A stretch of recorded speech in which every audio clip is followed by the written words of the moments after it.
아주 먼 옛날 조선이라는 나라에 사람들의 마음을 헤아릴 줄 알고 미래를 내다볼 줄 아는 훌륭한 재상이 살고 있었답니다. 그의 이름은 이준경. 그런데 어느 날 그 재상이 하인을 위해 거지 같은 사위를 찾아준다며 아주 이상한 부탁을 하지 뭐예요. 집신을 신은 사위, 아무 일도 하지 않고 밥만 먹는 사위, 돈을 다 써버리고 가족을 산속으로 데려가는 사위. 모두가 의심했지만 이 이야기는 그 끝에서 아주 따뜻한 비밀을 품고 있답니다. 자, 그럼 지금부터 이야기를 함께 들어볼까요? 옛날 옛적 조선시대 백성들에게 깊은 존경을 받는 명재상이 있었습니다. 그의 이름은 이준경. 그는 학식이 깊고 마음이 고닫으며 나라의 미래를 내다볼 줄 아는 사람이었습니다. 그는 훗날 벌어질 당파 싸움과 왜군의 침입을 미리 걱정하였고 백성들의 안녕을 위해 늘 마음을 다했습니다. 하지만 오늘 이야기의 시작은 참 작고 평범한 부탁에서 비롯됩니다. 이준경을 오랫동안 모신 충직한 하인 피 노인이 있었습니다. 그는 어느 날 조심스럽게 말했습니다. 나으리, 제 딸이 혼기를 넘겼습니다. 늙은 이 몸이 바라는 건 좋은 사위를 얻는 것뿐입니다. 이준경은 한참을 생각하더니 고개를 끄덕이며 말했습니다. 알겠소. 오랜 세월 나를 섬긴 그 정에 내가 직접 찾아보리다. 며칠 후 피 노인을 부른 그는 단호히 말했습니다. 장터에 나가 집신을 두른 젊은이를 데려오시오. 그가 당신의 사위가 될 사람이오. 피 노인은 놀랐습니다. 집신 차림이라니. 거렁뱅이인가? 하지만 주인의 뜻이니 그는 묵묵히 따랐습니다. 시장의 한켠 정말로 집신을 두르고 헝클어진 머리로 앉아있는 청년이 있었습니다. 피 노인이 다가가 말을 걸었지만 청년은 코웃음을 쳤습니다. 왜 내가 너를 따라가야 하지? 이준경 대감님의 명이오. 당신을 정중히 모시라 하셨소. 그러자 청년은 아무 말 없이 하늘을 바라보다 말했습니다. 그의 집이라면 나와 무슨 상관이지? 피 노인은 낙담하여 돌아왔습니다. 하지만 이준경은 웃으며 말했습니다. 다시 가서 진심으로 청하시오. 사위 삼고 싶다고 말이오. 피 노인은 이번엔 머리를 깊이 숙이며 말했습니다.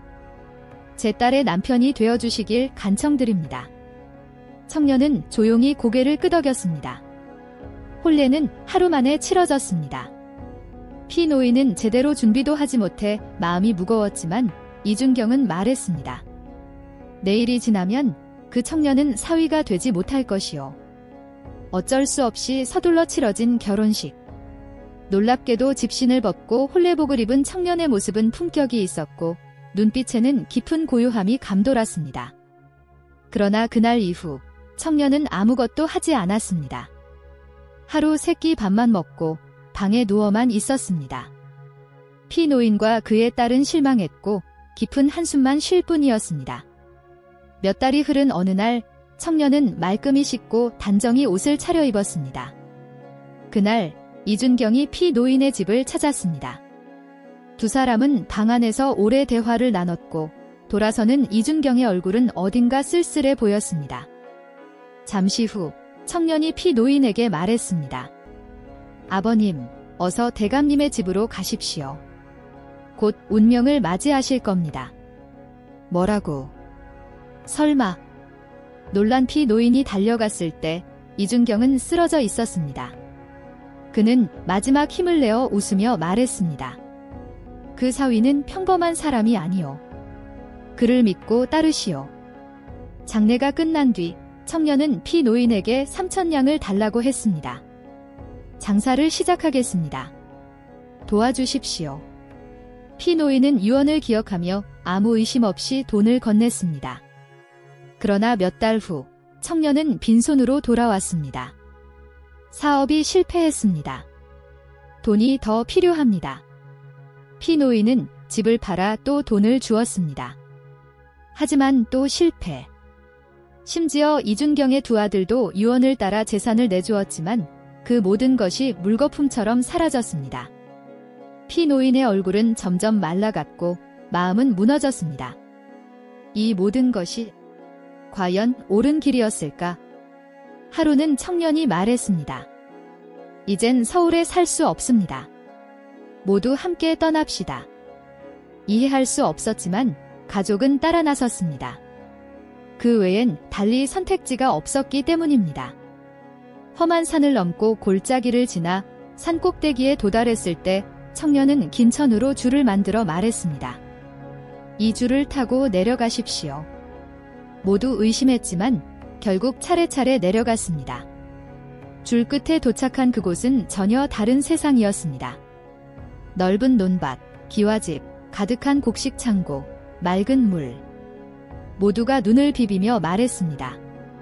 이게 꿈인가요? 청년은 조용히 웃었습니다. 이 모든 것은 전쟁을 대비해 준비한 장소입니다. 그동안 잃은 돈은 모두 이곳을 짓는 데 사용되었지요. 곧 왜군이 이 나라를 침략할 것입니다. 여기서 그 전쟁이 끝날 때까지 머무르십시오. 피노인의 눈에 눈물이 맺혔습니다. 그 모든 고생이 우리를 위한 일이었단 말이냐?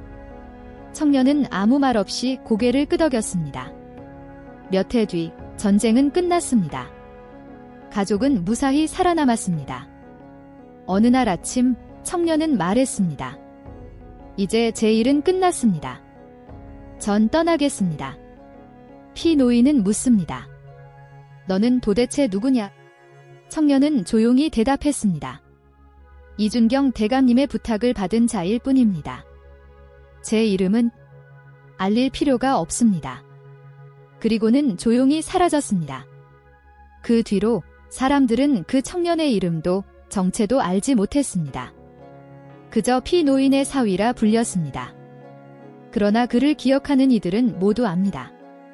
그가 아니었더라면 그 가족은 모두 사라졌을지도 모릅니다. 해마다 봄이 되면 숲속 개울가의 핀 꽃들 아래서 이 이야기가 다시 들려옵니다. 마지막 속삭임. 이름 없이 사라져간 사람들. 하지만 그들 덕에 수많은 이가 살아남았지요. 명예도 보상도 바라지 않았던 마음. 그것이야말로 진짜 위대함 아닐까요? 그렇게 모두가 잃었다고 생각했던 순간에 그 사위는 가장 큰 것을 준비하고 있었답니다. 이름도 얼굴도 이제는 기억하는 사람이 없지만 그의 마음은 지금도 조용한 산골 어딘가에서 봄바람에 실려 사람들의 가슴을 따뜻하게 하고 있답니다. 진짜 귀한 사람은 드러나지 않아도 그 마음만은 오래오래 남아 사람들을 지켜주는 법이란다. 자, 이제 이야기 끝. 눈을 감고 마음속 집신 사위의 미소를 떠올려 보세요. 잘 자요. 그리고 좋은 꿈 꾸어요.